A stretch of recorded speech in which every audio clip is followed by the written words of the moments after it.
buenas noches, bienvenidos a un nuevo programa de Los Reporteros que arrancamos hablando de la política de nuestro país que está viviendo un momento apasionante y desconocido al mismo tiempo. Tras el resultado de las elecciones generales del 20 de diciembre, cualquier fórmula para formar gobierno exige acuerdos entre varias fuerzas políticas y esa necesidad de consenso nos hace recordar la época de la transición cuando la capacidad de los políticos para alcanzar puntos de encuentro hizo posible la llegada de la democracia. Pero 40 años después, ¿esa capacidad de negociación es la misma? Con la ayuda de protagonistas de entonces y expertos de hoy, analizamos el panorama político actual. Un puzzle es un juego que consiste en componer determinada figura combinando cierto número de pedazos en cada uno de los cuales hay una parte de esa figura. También se define como problema o acertijo de difícil solución. 53 días después del cierre de los colegios electorales, nadie puede asegurar si será posible encajar las piezas que completen un nuevo mapa político y permitan la formación de un gobierno para España. Nadie, a día de hoy, puede afirmar que no será necesaria la convocatoria de unas nuevas elecciones generales. El resultado de las urnas el 20 de diciembre sí dejó claro que cada pieza de este puzzle multicolor que se coloque en el tablero será tras el acuerdo alcanzado entre varios de los llamados a componer el rompecabezas. Son muchos los analistas y políticos que establecen similitudes entre el momento actual, que requiere de amplios consensos y de altura política, con la histórica transición, que condujo a una España dividida desde la dictadura hacia la democracia. Aprueban el proyecto de ley para la reforma política. Entonces se saltaron gruesas líneas rojas forjadas durante 40 años de régimen franquista. ¿Y ahora? Hasta el momento, la incertidumbre se centra en si las que han trazado los actuales dirigentes políticos son o no irrenunciables para que todas las piezas tengan su encaje. Se acordarán ustedes de no, no y no. No voy a hablar con el Partido Popular, no quiero entenderme con el Partido Popular y otras frases similares. No soy Rajoy. Yo voy en serio.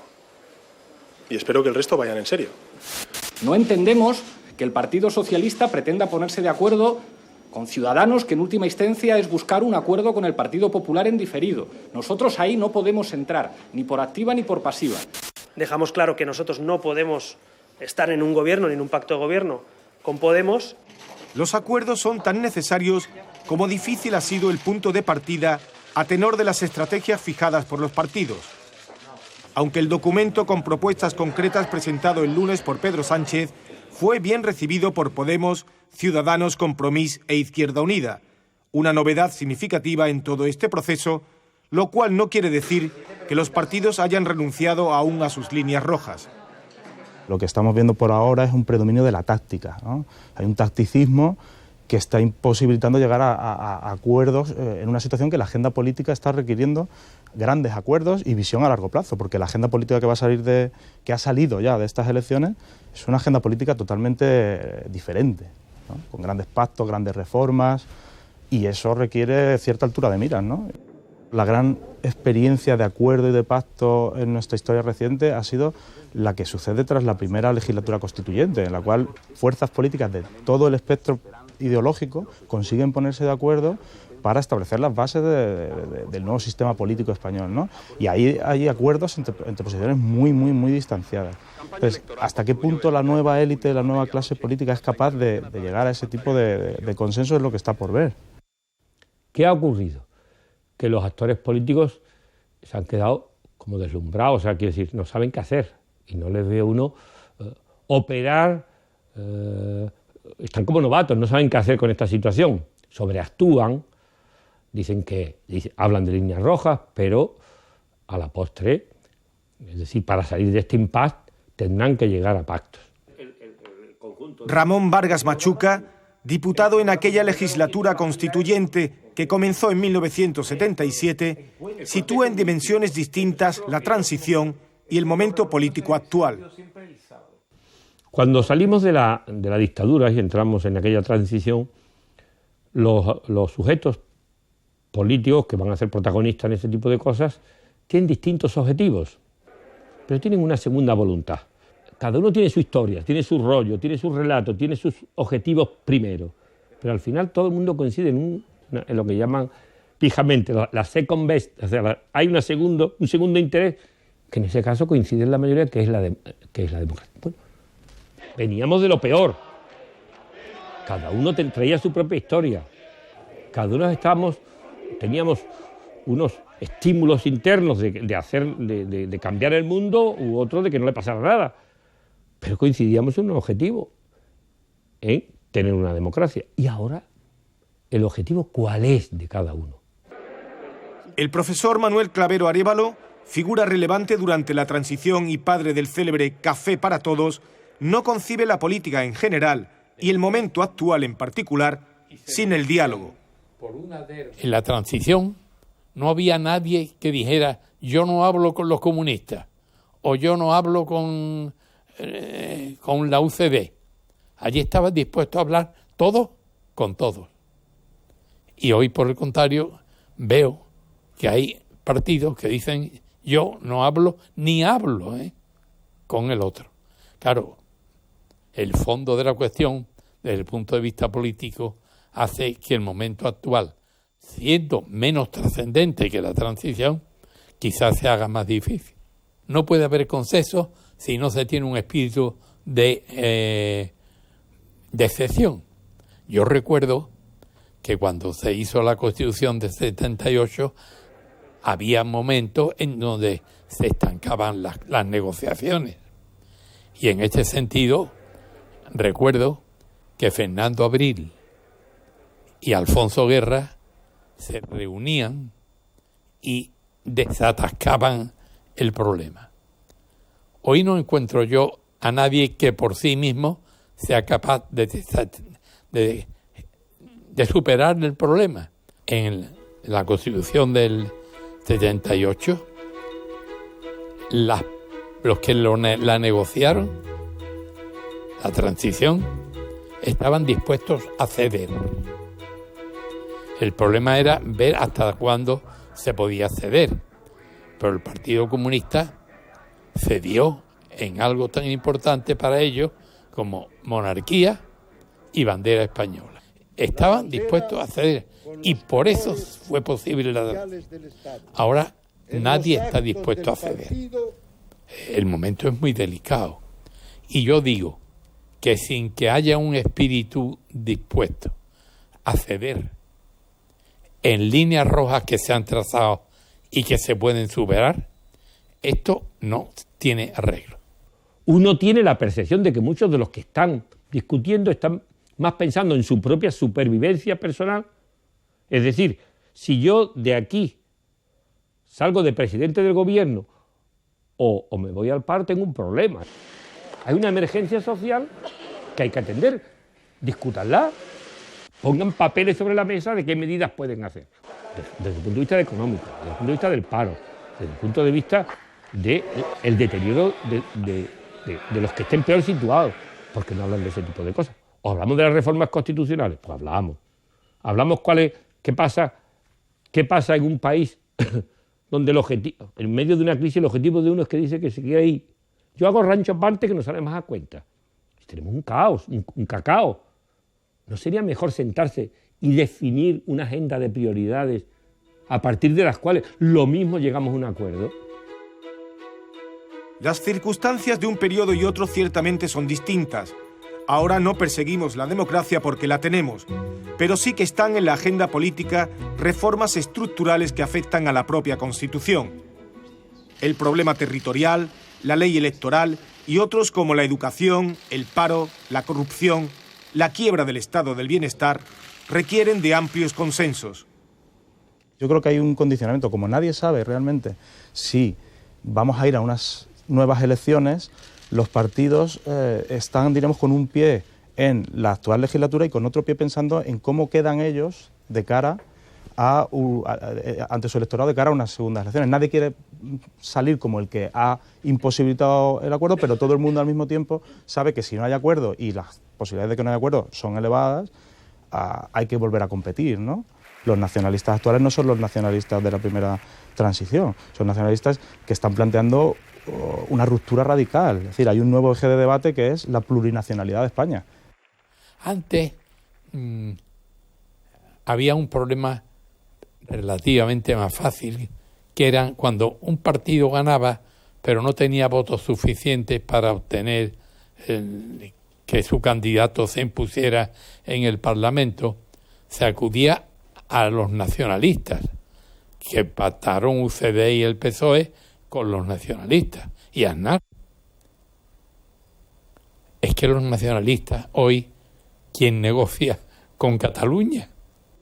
Recuerdo que cuando Suárez me llamó y me nombró ministro para las regiones, que era como se llamaba entonces, en la primera entrevista Suárez-Tarradella, por lo visto, hubo muchas dificultades, hubo muchas líneas rojas. Y Suárez me dijo una vez, pensé, todo esto se ha venido abajo. Pero sale Tarradella y habla con la prensa y dice, todo ha ido magníficamente. Estamos de acuerdo en todo. Muy cordial, muy cordial. No. ¿Regresa a París? No, regreso a París. ¿Está contento de la entrevista? Sí, muy cordial y muy contento. Muy agradable. Había otro espíritu, este mismo de Tarradella, de todo ha ido perfectamente, indicaba que el acuerdo era que hubieran fracasado todos si no hubiera habido acuerdo. No éramos clase política, no teníamos intereses corporativos tanto como clase política. Entonces, el problema es que ahora mismo hay una clase política enormemente compacta, con muchos intereses creados en ese asunto, y eso dificulta. Y en aquella época no. Era muy fácil llegar a acuerdos porque no había una clase política consolidada. Y éramos todos ocupantes provisionales de los sitios. Nos daba igual perder para salir que entrar. Y ahora el que pierde lo pierde todo. Antes había muchas líneas rojas, pero todas se superaron, porque había un espíritu de concordia. En el cementerio de Ávila está enterrado Adolfo Suárez, y como epitafio pone, fue posible la concordia. Ojalá pudiéramos decir hoy que es posible la concordia. Concordia se define como conformidad, unión, ajuste o convenio entre personas que contienden o litigan.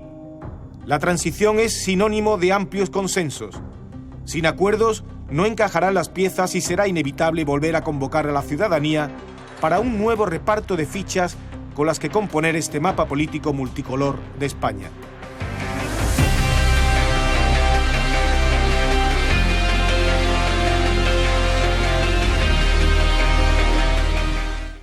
Pues estaremos muy pendientes para ver si es posible llegar a un acuerdo y formar gobierno, o no queda más remedio que repetir las elecciones.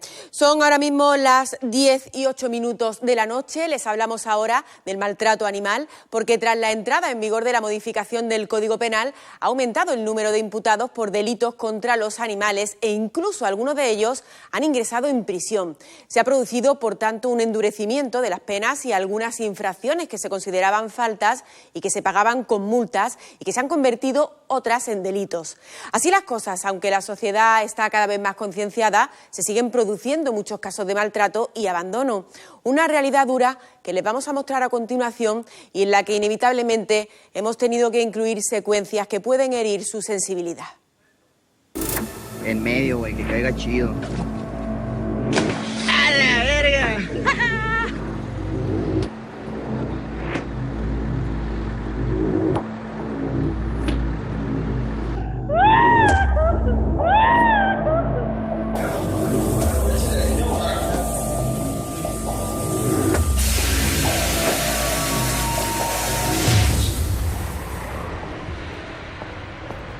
Decenas de animales de compañía son tratados a diario en clínicas veterinarias como esta.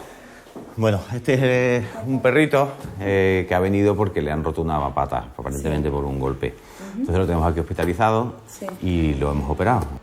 Muchos llegan con lesiones ocasionadas por el maltrato al que han sido sometidos, a veces simplemente por divertimento. Bueno, este gato ha venido porque lo han intentado coger con un gancho de hierro. Entonces el gancho le ha roto el paladar y bueno, le ha atravesado un poco el ojo y le hemos tenido que quitar el ojo. Ahora estamos reconstituyéndole el paladar. Esperemos que la cosa vaya bien. En el registro andaluz están inscritos más de 2 millones de animales de compañía. La mayoría son perros, pero también gatos y hurones, animales que están clasificados como mascotas. Según la Fundación Affinity, en 2015 fueron abandonados en España 140.000 perros y gatos. Muchos de ellos han sido maltratados, algo que castigan las leyes. Cualquier maltrato que se haga a un animal de forma injustificada, todavía está esa coletilla de injustificado, y que le cause unas lesiones que supongan un menoscabo para su integridad física o incluso le provoquen la muerte, se considera un maltrato. Ya sea abandono, dejarle de comer, pegarle, dejarlo amarrado más de 24 horas seguidas, atar a los caballos por las patas anteriores. Hay una multitud de casos de maltrato animal. Muchas de las denuncias por maltrato animal llegan hasta el Seprona, un cuerpo especializado de la Guardia Civil. 13.000 denuncias han recibido en los últimos 2 años. Normalmente los animales que nos encontramos así en las denuncias vienen normalmente por los perros y gatos y por los equinos, por los caballos. La falta de cuidado, es decir, ni alimentación, ni agua, ni cuidados veterinarios. Al final pues, muchos de ellos acaban muriendo de hambre así, o deshidratados. Ella es Campeona, una perra recogida de un foso donde la tiraron sus propios dueños. La recogimos con ayuda de los bomberos y de las autoridades y la traímos aquí al refugio. Llegó muy delgadita, con heridas por todo el cuerpo, sobre todo por la cara, y la curamos con un aceite que con ayuda del veterinario lo hacemos en las voluntarias. Ya está completamente recuperada, ha ganado peso y está esperando un hogar. Campeona es uno de los 200 perros rescatados que han llegado hasta el refugio El Buen Amigo de los Palacios, en Sevilla. Cándida Pérez lo regenta desde hace 26 años. Yo atiendo todas las llamadas que hay durante todo el día a través de los animales que están en la calle, perros atropellados, perros enfermos. Los refugios no tenían ni que existir. Esto existe por el maltrato que hay, sobre todo en estos pueblos que son agroganaderos, donde hace falta para cuidar una finca, donde hay unas gallinas, unos tomates, o lo que hace falta un perro. Creen que eso es lo fundamental. Viene por un perro y se amarra la finca.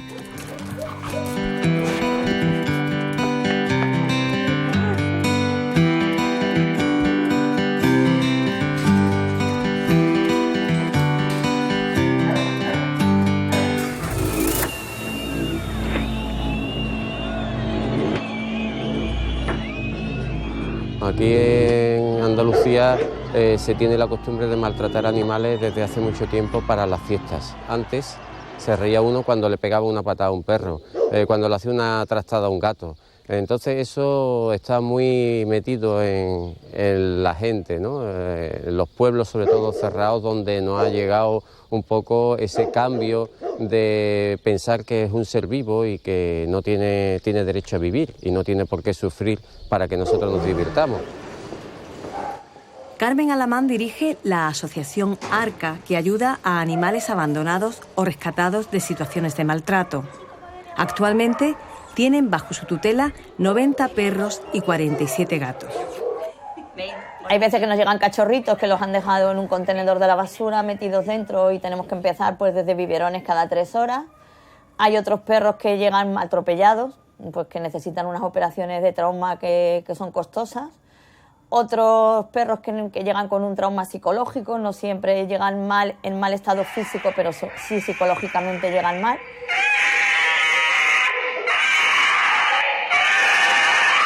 Y nuestra labor va en todo, entre que ese animal vuelva a confiar en ti y se pueda luego adaptar a una familia. La persona que maltrata a un animal va a maltratar igualmente a una persona que es una persona con una conducta violenta, que manifiesta sobre ese animal porque se siente libre, porque ese animal no puede denunciar. Con lo cual nosotros creemos que esto es realmente un asunto social al que habría que intentar denunciar, intentar promover que la normativa nos facilite el asunto a todos aquellos que estamos por la labor de intentar que esto llegue a los juzgados y llegue a buen puerto. En nuestro país existen 17 legislaciones de protección animal, una por cada comunidad autónoma. La mayoría tiene más de 15 años. Cada pueblo, además, cuenta con su propia ordenanza. Este panorama inconexo permite que existan grandes desigualdades entre territorios. Como ejemplo tenemos Navarra, donde el maltrato animal se castiga como máximo con 3.000 euros de multa. En el otro extremo está Aragón, cuya sanción más grave por maltrato se eleva hasta los 150.000. En Andalucía, las sanciones muy graves pueden llegar a los 30.000 euros. Con la entrada en vigor, el pasado julio, de la última reforma del Código Penal, han proliferado los titulares de prensa donde se informa de condenados por delito de maltrato animal que ingresan en prisión. Con la reforma del Código Penal, aunque las sanciones, aunque las penas se han aumentado poco, siguen siendo penas simbólicas, sí que hemos conseguido una ampliación de las penas para ir al juzgado y poder solicitar un delito de maltrato. Anteriormente casi todo iba por falta, con lo cual en ningún caso iban a prisión porque las sanciones de la falta eran las multas. Supone un avance importantísimo, porque la ley que hay ahora mismo por maltrato animal te condena de 3 meses a 2 años, lo que conlleva que no entrarías en prisión, salvo que tengas unos antecedentes penales. En este caso había antecedentes de violencia, pero no demostrados, y la jueza lo que ha entendido era que el caso de este hombre que mató a palos a su caballo por no ganar una carrera, esta situación era de una alarma social tan grande y de una crueldad tan grande que la jueza no ha dejado que se convalide por penas de trabajos sociales, sino ha dicho que ingrese en prisión. Actualmente se considera un delito de maltrato animal la explotación sexual. También se han introducido una serie de agravantes. ¿Cuáles son esas agravantes? Pues realizar el maltrato animal delante de un menor, utilizar instrumentos que provoquen un daño extraordinario, utilizar el ensañamiento. En los casos donde se aplica el agravante por muerte del animal, la pena establecida es de 6 a 18 meses de prisión y la inhabilitación especial de 1 a 3 años para el ejercicio de profesión, oficio o comercio que tenga relación con los animales. La legislación existente garantiza el derecho y la defensa de los animales, pero nos preguntamos si es suficiente y eficaz o falta formación y conocimiento para aplicarla. En muchos pueblos, incluso ciudades pequeñas, no tienen conciencia de la ley de la Junta de Andalucía. Vamos a denunciar un caso y ni siquiera los policías locales conocen la ley. Entonces no pueden aplicarla. Incluso tenemos que llevarle la ley para demostrarle físicamente y en el sitio que eso que está ocurriendo aquí está tipificado como un delito y que deben de actuar. Cuando encontramos a un juez o una jueza o unos funcionarios del juzgado que están especialmente sensibilizados con el tema, nos encontramos con una segunda barrera, que es la falta de formación.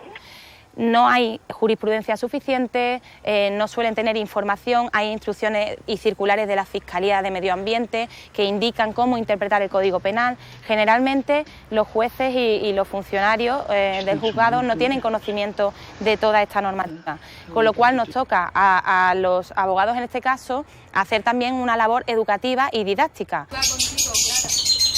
Hola, buenos días. Muy buenas. Venimos a recoger el perro. Aquí tenemos lo que es el formulario este es el registro andaluz de identificación animal. Tiene puesto su microchip, está puesto ya todo a tu nombre y todo. Para los criadores y propietarios de tiendas de animales, los requisitos de control son exhaustivos. Para las tiendas es obligatorio entregar el perro con absolutamente todo.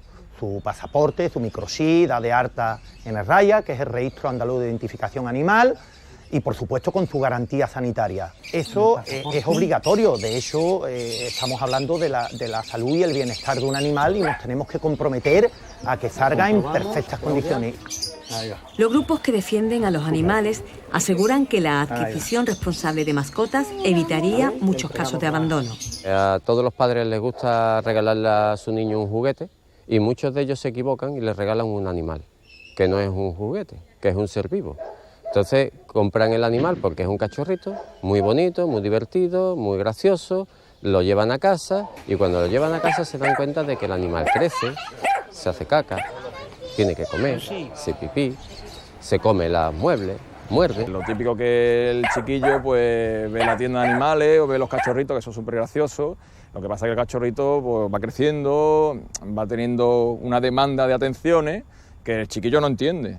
Entonces, pues al final pues conlleva un problema. Y cuando llega el verano, que se junta la impaciencia por deshacerse del animal, porque si ya no lo puedo tener, porque ya ha crecido, porque ya no es tan gracioso, porque ya me está dando muchos problemas, pues se junta con que me voy de verano y el perro no me lo admite. Conciencia y educación frente a abandono y maltrato. Estas son piezas claves para acabar con este problema.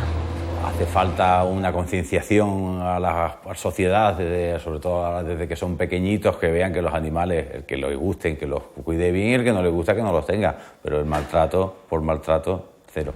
Hay gente que no es capaz de entender esa educación ni de comprender que los animales no se deben de usar para la diversión, torturándolos y usándolos, pues hay que aplicarle las leyes, ¿no? Hay una canción de Macaco que dice a eso de acción, reacción, de repercusión, ¿sabes? Entonces, si a un chiquillo de base lo educa poco a poco, ¿no?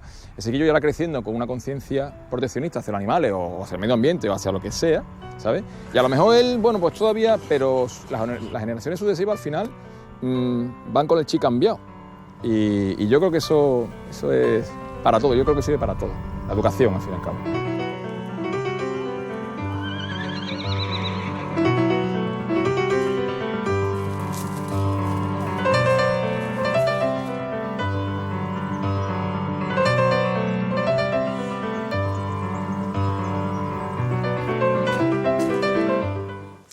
Educación, concienciación y el castigo de la ley, 3 armas que seguro servirán para que imágenes como las que acabamos de ver no se vuelvan a repetir.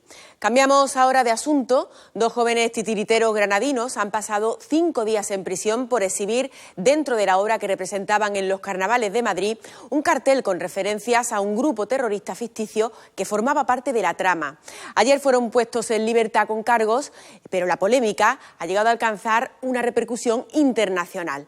Nosotros no vamos a entrar en ella. Lo que sí vamos a hacer es mostrarles, como hemos hecho otras veces, la importancia que el arte del títere tiene en Andalucía, con tradiciones centenarias como la Tía Norica de Cádiz y numerosos grupos de prestigio internacional. Vamos a conocer a algunos de ellos y a introducirnos en el alma de este arte transgresor en muchas ocasiones y que no solo va dirigido al público infantil. Haremos la gran fiesta de la boda, de la pulga y el piojo. Y piojos se quieren casar por falta padrino. Lentos y felices van por el camino. Salta el gato negro. Una marioneta, un títere, es un objeto construido de elementos, de madera, de tela, no sé cuánto, que en su totalidad tú le das vida. Esto en realidad es un trozo de corcho, pero tú le has dado el color y todo y la has convertido en una gallina. Pero bueno, puede ser una gallina para adorno. Pero el títere es cuando tú le das vida a ese títere, ¿no? Cuando representa un personaje, cuando representa un papel. Usted de aquí arriba, que vive a mi costa, pues que me trate un poquito mejor. Que me dé otro papel, vamos. El origen de los títeres, hay varias teorías, ¿no? Cuando un niño pequeño se da un golpe contra una puerta, la puerta es mala. El niño piensa que las cosas tienen vida, que se mueven, que tienen voluntad. Desde ese punto de vista, el animismo, que así se llama, creer que la cosa tiene vida, tiene ánimo, tiene alma, es lo que nos hace creer que algo que es inerte se pueda mover y pueda sentir y pueda desear y pueda entrar en un conflicto. Juan Manuel y Eva, de la compañía La Gotera de la Azotea de Jerez, llevan 30 años en el mundo del títere. Dejaron su trabajo como profesores para acoger las marionetas y hoy son una de las compañías más sólidas de Andalucía. Han representado más de 20 espectáculos por todo el mundo con diferentes tipos de títeres. Este es casi que el que nosotros manipulamos, hacemos más, ¿no? El de guante, porque nosotros pretendemos recuperar esa tradición del títere de guante, ¿no? Donde se cuentan las historias, cuentos tradicionales. Este es un títere de mesa, donde la manipulación es vista. Nosotros se nos ve, pero luego el títere pues se mueve, nosotros lo movemos como queremos, ¿no? Es un poco imitar el juego de los niños. Este es uno nuevo que estamos haciendo ahora, donde utilizamos elementos varios que vamos encontrando. Como ves, este está construido con 2 abanicos, es una lechuza, los abanicos son las alas. El títere está mucho más presente de lo que pensamos en nuestra vida cotidiana. En el juego del niño, por supuesto. El títere está presente también, y sobre todo en el cine. Pues piénsese en King Kong, que era el gran personaje, que es un títere. Estaba la mora en su lugar. Aunque se asientan en la tierra de la mítica compañía de la tía Norica, con más de 200 años de antigüedad, no siguen necesariamente esa tradición. Su peculiaridad es la interpretación en directo de música, juegos y diálogo. ¿Qué? Respiramos. Es verdad. Aquí tenemos que decirle a los niños, respiramos. Hacer una obra no solamente es construir un títere, sino es todo. La puesta en escena, los decorados, la música, el guión, porque a lo mejor tú tienes un texto narrativo, a lo mejor tienes un cuento, pero ¿cómo pasas tú eso al lenguaje de los títeres? Eso es complicado también, ¿no? Y vamos a ver las miradas de los 3 personajes. ¿Cómo se pueden mirar? A ver cómo miran a la gallina, el burro y la gata mirando a la gallina. La parte de dirección, de construir la escena, es muy bonita, ¿no? ¿Cómo se pone triste ese personaje? La mirada un poco hacia abajo, las orejas. Desde que empieza el modelado para que el público crea y reconozca a ese personaje hasta que empieza a darle la vida, es maravilloso porque empiezas a buscar cómo se mueve, qué velocidad tiene en el movimiento, cómo mira. Es un trabajo de coordinación, tenemos que coordinar. Cuando sube una mano, la mirada de la gata va en la dirección contraria de la mano que está arriba, ahí, eso es. Búho y Maravillas es la unión de 2 compañías de Sevilla con gran experiencia en teatro de actores y de marionetas. Su última obra, Los músicos de Brenes, aúna títeres y flamenco. ¡Hey! Con una guitarra y palma... Con una guitarra y palma yo camino a la ciudad. Yo me acerqué al mundo de la marioneta porque trabajaba para niños y bueno, pues fue un flechazo, ¿no? Y ahora que no tengo amo, ¡que bailan bien! ¡Dale! Yo bailar. El público, cuando se sienta a ver un espectáculo de objeto, de marionetas, lo bueno que tiene es que de entrada ya entramos en una clave, que no es una persona, sino que es algo que no es real, o sea, estamos haciendo un poco de magia, estamos dando vida a algo que no lo tiene, y el espectador lo que hace es que rápidamente entra en esa clave y acepta cualquier cosa. ¿Quién te dice que no soy libre? Yo soy libre, me muevo como quiero. Es el que no es libre. Tiene que andar siempre conmigo, tiene que ir a donde yo vaya. Si me muevo, tiene que salir corriendo detrás mía. ¿Queréis ver cómo me sigue?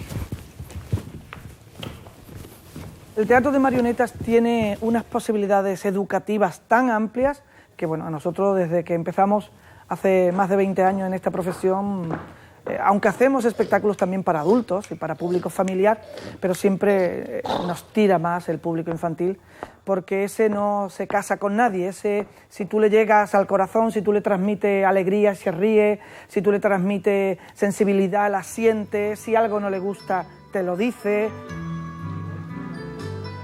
¿Os imagináis a una familia en una cueva sin ordenador, sin PlayStation? Esta es la salita Pocas Luces, en Écija. Pertenece a la compañía A la Sombrita, la única exclusivamente de teatro de sombras que hay en Andalucía. Ellos aseguran que las historias de sombras comenzaron hace más de 50.000 años entre los hombres de las cavernas. A lo mejor, un niño con las manos frías, se acercó a la candela y en las paredes de la cueva ocurrió. Aunque a los niños les está llegando mucha información tecnológica, al final el teatro de sombra es tan simple que ellos se sienten participativos, no se les da todo hecho. Yo muevo una figura que parece que está sentada y el niño el que tiene que poner de su parte para decir, vale, se ha sentado. No es Walt Disney, no es en 3D, no está hecho por ordenador, está hecho con cartón, con las manos, con una lata de tomate y una bombilla.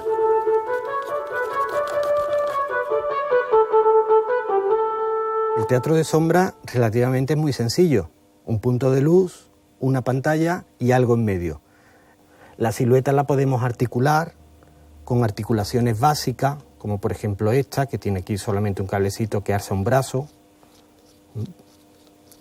o un poco más compleja, como puede ser nuestra reina, que, bueno, aparte de... tiene una forma muy peculiar de andar, porque ella anda con las rodillas juntas. Y después, bueno, pues tiene los brazos articulados.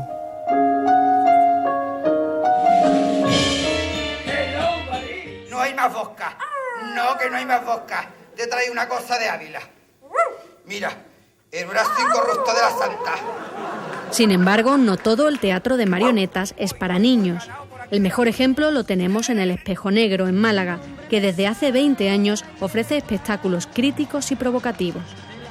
La gente siempre asocia marionetas a niños y realmente están muy equivocados. Lo que pasa es que la gente cuando viene al teatro y ve el espectáculo, pues lo entiende. ¡Ay, que me meo toda! ¡Ay, que me parto! Yo soy Mariana Travelo, la única marioneta travesti del mundo que tiene un espectáculo. Soy una mezcla imposible entre Antonia San Juan, el muñeco diabólico y la reina Sofía, porque el griego me sale estupendamente. Esto es lo que hay. Qué bien hecha estoy, leche. Soy la perfección. Y mira, mira, mira. Apoyado por la Junta de Andalucía. Sácame el tatuaje, niños. Sácame el tatuaje. Hay que provocar algo, aunque sea rechazo. Mira, Feli, que todavía me queda leche, guapo, mira. Sí, es verdad que nuestro espectáculo tiene mucho de provocación, pero también tiene mucho de magia. Son muy mágicos. ¡Punto! ¡A la mierda la magia! ¿Y ahora quién se va a creer que me muevo sola? El jefe de manipulación lleva la cabeza, la boca y la mano izquierda. Luego hay un ayudante que lleva la mano derecha y abajo hay una tercera persona que lleva los pies. ¿Vale?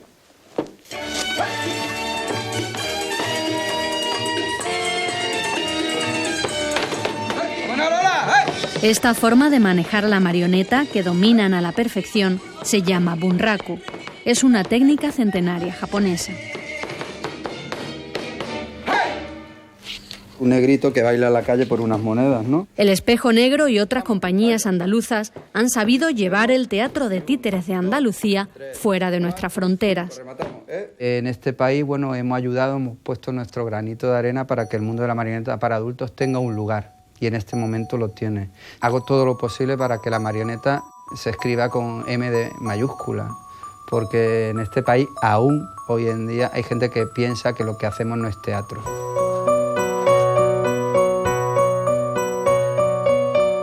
Durante 40 años, que todos conocemos en nuestra historia, pues el teatro de marionetas en Andalucía casi desapareció por completo y ha empezado a resurgir. Se puede decir que en estos últimos 30 años el teatro de marionetas en Andalucía está a un nivel nacional e internacional muy importante. Yo creo que no se piensa en general que el títere como profesión te puede dar para vivir. Desde aquí decimos que sí, el títere da para vivir. También es verdad que hay que hacerlo medianamente bien.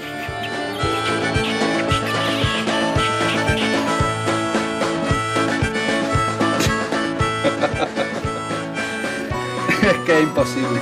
Tú sí que eres imposible. Con el viejo arte de los títeres nos vamos a despedir por hoy, esperando también que pronto se aclare el desagradable episodio en el que ha estado involucrada la compañía granadina Títeres desde Abajo. Por cierto, no queremos despedirnos sin felicitar al Sevilla Fútbol Club, que se acaba de clasificar para la final de la Copa del Rey. Le dejamos ahora con el programa 75 minutos, que se introduce en el mundo de la seguridad privada. Hasta la semana que viene. Muy buenas noches.